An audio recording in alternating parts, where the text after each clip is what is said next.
1999 में यूपीएससी ने race judicata पे क्वेश्चन पूछा था। अब सुनने में बड़ा अजीब सा लगता है, एकदम से नया नाम आ गया है, नया एक टॉपिक आ गया है।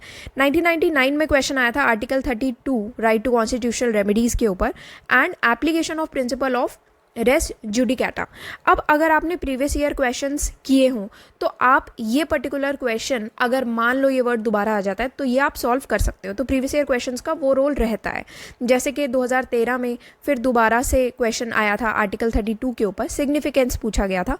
देन 2020 में अगेन क्वेश्चन पूछा गया था right to constitutional remedies in India. काफ़ी डायरेक्ट क्वेश्चन हैं।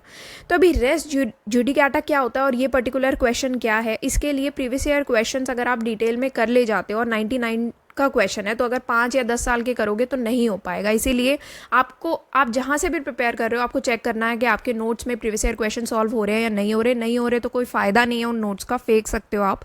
और अगर हो रहे हैं तो फिर आप जहाँ से भी प्रिपेयर कर रहे हो आप उन नोट्स पर स्टिक कर सकते हो। पिछले 40 साल के क्वेश्चंस हम लोगों ने कवर कराए हैं, वो आप वेबसाइट पर विजिट करके देख सकते हो।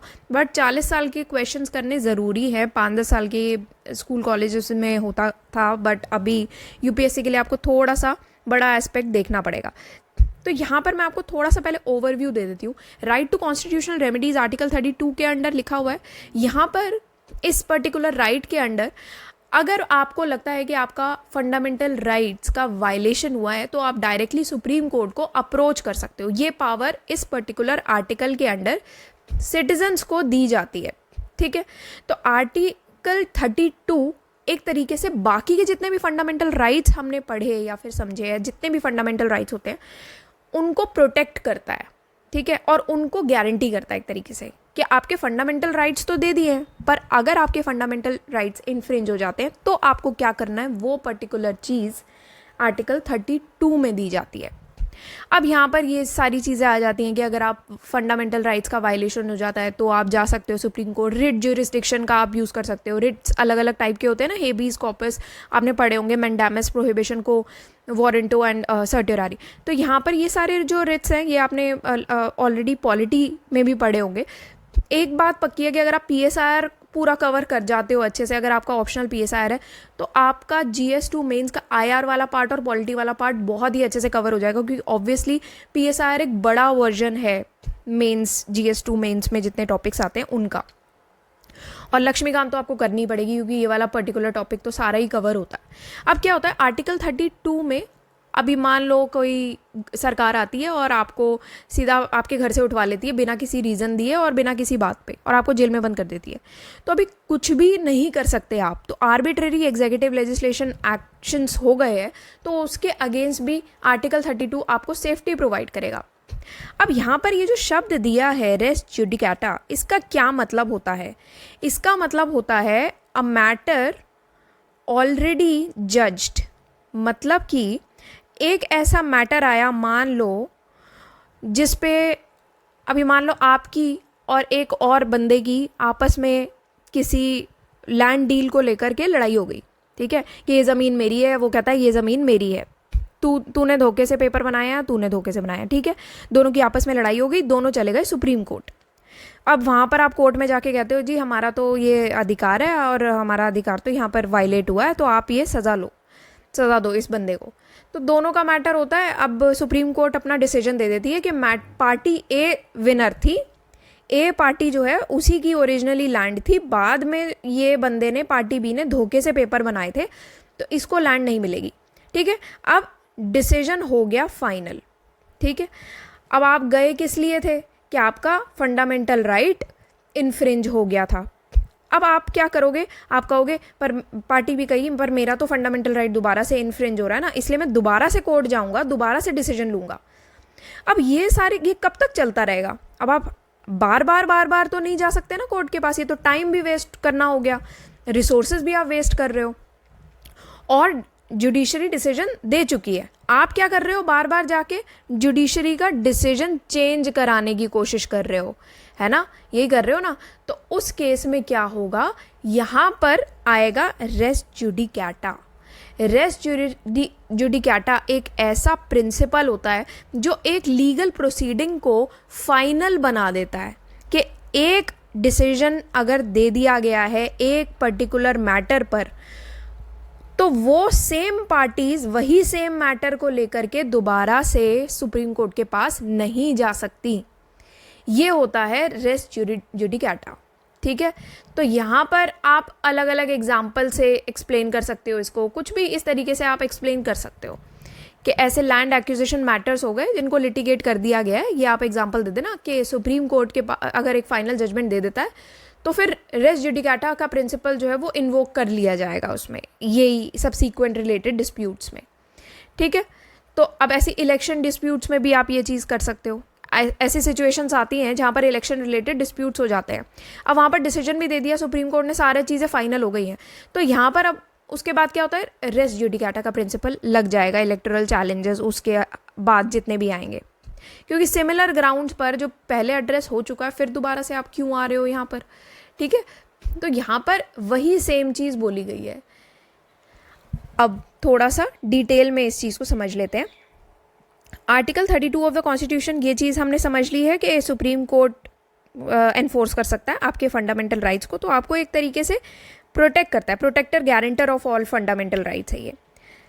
ठीक है, अब क्या होता है कि आप रिट जुरिस्डिक्शन का यूज़ कर सकते हो अगर आपको लगता है कि आपके कोई भी फंडामेंटल राइट्स वायलेट हो रहे हैं, तो उस चीज़ का यूज़ करके, रिट्स का यूज़ करके आप अपने फंडामेंटल राइट्स को एनफोर्स करा सकते हो। तो ब्रिटिश क्राउन का चलता था ये रिट जुरिस्डिक्शन, उसी से ही ये निकल करके आया है। ठीक है, आप डायरेक्टली अप्रोच कर सकते हो कोर्ट को। अब कॉन्स्टिट्यूशनल प्रोविजंस अलग अलग दिए गए हैं जिसके बारे में हम पहले भी पढ़ चुके हैं, यहाँ पर आप अपने आप पढ़ सकते हो, ये बहुत ही बेसिक चीज़ है। इसका सिग्निफिकेंस थोड़ा सा देख लेते हैं। सबसे पहले तो ये क्या करता है, कॉन्स्टिट्यूशनल गारंटी प्रोवाइड करता है सारी रेमेडीज़ के लिए, तो आपके इंडिविजुअल राइट्स को एक तो प्रोटेक्ट करके रखेगा। आर्टिकल 32 सबसे पहले तो वही चीज़ करता है ना। दूसरी चीज़ है आपकी गवर्नमेंट अथॉरिटीज़ पर चेक रखेगा, गवर्नमेंट कुछ भी मुंह उठा के कोई डिसीजन नहीं बना सकती है, उसको आपके अधिकारों के अंडर ही डिसीजन बनाना पड़ेगा। ओके, तो वो एक मेन चीज़ आ जाती है। फिर आता है कि आपका कॉन्स्टिट्यूशनल मैंडेट भी एक प्रोवाइड करती है, ठीक है, कि ये एनफोर्सेबल राइट्स हैं जो कि क्लेम भी की जा सकती हैं, प्रोटेक्ट भी की जा सकते हैं। सिर्फ डिक्लेरेशंस नहीं है कि पेपर पे लिख कर दे दिया आपको कि आपके अधिकार हैं और अब आप जो मर्जी करते रहो, वैसा नहीं है। ठीक है, तो यहाँ पर ये सारी चीज़ों पर चेक्स एंड बैलेंसेस प्रोवाइड करने, रिट ज्यूरिसडिक्शन का आप यूज़ कर सकते हो अपने ग्रीवेंसेस को रिजॉल्व करवाने के लिए। कॉन्स्टिट्यूशन सुप्रीमेसी हमेशा से बनी रहती है इस पर्टिकुलर फंडामेंटल राइट के अंडर। ठीक है, कि ये सिर्फ एक पेपर पे लिखी हुई चीज़ नहीं है, ये आप यूज़ कर सकते हो। अगर आपका पावर कोई अब्यूज़ कर रहा है अपनी पावर को, या फिर आपका अधिकार ले रहा है, आपसे छीन रहा है, तो आप इसको यूज़ करिए। जुडिशियल एक्टिविज़म के अंडर भी ये आता है, बहुत सारे लैंडमार्क जजमेंट्स भी लिए गए हैं जो कि इंडिविजुअल राइट्स की इम्पोर्टेंस को दर्शाते हैं, उसको रीइंफोर्स भी किया गया है। ठीक है, कि जुडिशरी का कितना बड़ा रोल रहता है। पब्लिक इंटरेस्ट लिटिगेशंस का आप डेफिनेटली यूज़ कर सकते हो। एनजीओज़ में हम चले जाते हैं अगर हमें लगता है हमारा अधिकार कोई नहीं पूरा हो रहा है, ठीक है, पीआईएल फाइल करते हैं उनके थ्रू। तो जो लोग खुद से नहीं जा सकते कोर्ट्स, खुद से अप्रोच नहीं कर सकते, या जिनको वो लीगल प्रोसेस पूरा नहीं पता है, तो वो एनजीओज़ में जा सकते हैं और पीआईएल फाइल करवा सकते हैं। सोशल जस्टिस इनिशिएटिव्स भी लिए जाते हैं ऐसे पब्लिक इंटरेस्ट के मैटर्स में। फिर रेस जुडिकाटा, जिसके बारे में मैंने आपको ऑलरेडी समझाया कि मैटर जो ऑलरेडी जज हो चुका है उसके बेसिस पर है, एक जजमेंट्स को फाइनलिटी देता है। एप्लीकेशन क्या है, कंटेंट वाइज आप यहाँ से देख सकते हो कि क्या क्या चीज़ें यहाँ पर इसके अंडर आएंगी। अदरवाइज ये वही सेम चीज़ है जो मैं आपको ऑलरेडी बता चुकी हूँ। तो मैंने थोड़ा सा आपको शॉर्ट में बताया है। केस बाय केस एनालिसिस भी करता है इसमें, हर एक केस जो कि ऑलरेडी एग्जामिन हो चुका है, ठीक है, उस पर डिसीजन भी आ गया, अब आप उसको दोबारा से आपको क्यों जाना है। तो जस्टिस इंश्योर करना इसका प्राइमरी गोल है। ठीक है, अब अगर कोर्ट के पास ये ना अथॉरिटी रहती है कि वो अपने रिजिड एप्लीकेशन से डिपार्ट कर सकती है जब भी उनको ठीक लगता है कि हाँ इस मैटर पर गलत हो गया था, तो अब मैं दोबारा से डिसीजन दे सकता हूँ। ठीक है, तो वो कोर्ट डिसाइड कर सकता है। तो हर एक केस को इंडिविजुअली एग्जामिन किया जाता है कि जो वायलेशन है उसका नेचर क्या है और जो ग्राउंड्स प्रेजेंट किए गए हैं वो कैसे हैं। कंटेम्प्रेरी एग्जांपल्स आप यहाँ पर देख सकते हो, पीआईएल का एग्जांपल आप दे सकते हो, environmental protection, consumer rights, socio economic justice के अगर केसेस वगैरह आते हैं तो उसको कैसे डील किया जाता है। पीआईएल आप उसके अगेंस्ट फाइल कर सकते हो। राइट टू प्राइवेसी है जो कि एक टाइम पर काफ़ी न्यूज़ में रहा था, राइट टू प्राइवेसी जजमेंट आई थी जिसमें आर्टिकल 32 के रोल को बहुत एग्जाम्प्लीफाई किया गया था, ठीक है, हमारे कॉन्स्टिट्यूशनल वैल्यूज़ को अपहोल्ड करने के लिए। क्रिटिसिज्म इसका ये है कि आर्टिकल 32 का जो एक्सटेंसिव यूज़ है उससे ना जुडिशरी ओवरबर्डन हो गई। आप हर छोटे छोटे चीज़ के लिए आप जुडिशरी पहुंच जाओगे तो फिर वो एक टाइम वेस्ट, रिसोर्सेज वेस्ट करने वाली चीज़ है। जल्दी से जल्दी केसेस रिजॉल्व नहीं हो पाते हैं, हो सकता है कोई बहुत इंपॉर्टेंट केस रह जा रहा है उसकी वजह से। मिसयूज़ इसका काफ़ी बार हो जाता है कि आप कुछ भी पिटिशंस फाइल कर रहे हो तो एक मिसयूज़ लगा रहता है उसका। तो ऑल इन ऑल आप इसको यहाँ पर इसी तरीके से कंक्लूड कर दोगे।